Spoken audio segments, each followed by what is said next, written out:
Excellencies, ladies and gentlemen, it's a pleasure to join you for the 2025 SDG 16 conference.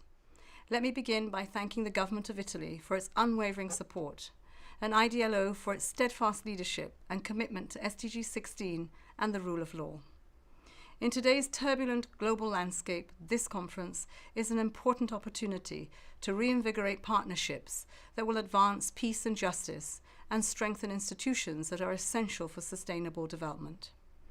Nearly a decade since the adoption of the 2030 Agenda, progress on SDG 16 is dangerously off track. Peace feels more distant. Justice remains out of reach for far too many. Corruption continues to erode development and public trust.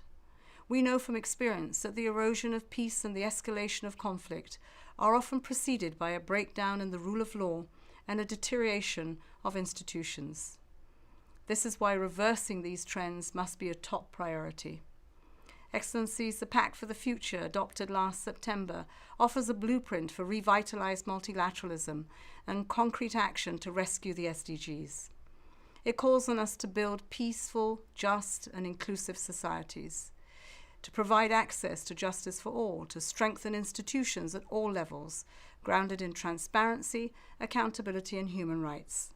It reaffirms that the rule of law is central to inclusive governance, the protection of human rights, and of course, lasting peace.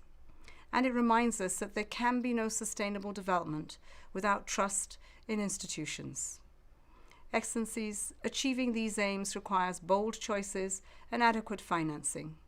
Today, too many countries are trapped in a vicious cycle, struggling with debt, unable to invest in governance and justice, and locked out of meaningful development. We must invest in institutions that are inclusive and accountable, institutions that can embrace participatory approaches, lead the digital, energy and food transitions, and broker partnerships that accelerate action to the SDGs. Mechanisms such as the SDG stimulus can unlock the resources that are required to strengthen public institutions and legal frameworks. This year's intergovernmental milestones, like the International Conference on Financing for Development and the World Social Summit, offer critical opportunities. We must ensure they prioritize commitments to transparency, accountability, and the rule-based systems at the heart of sustainable development. Excellencies, dear friends, we cannot achieve the 2030 Agenda without SDG 16. Let us leave this conference with renewed determination to put justice, peace, and strong institutions at the center of our efforts. Let us work together in solidarity to ensure that institutions everywhere serve people fairly, transparently, and effectively. The United Nations stands ready to support you. I wish you all fruitful and productive discussions. Thank you.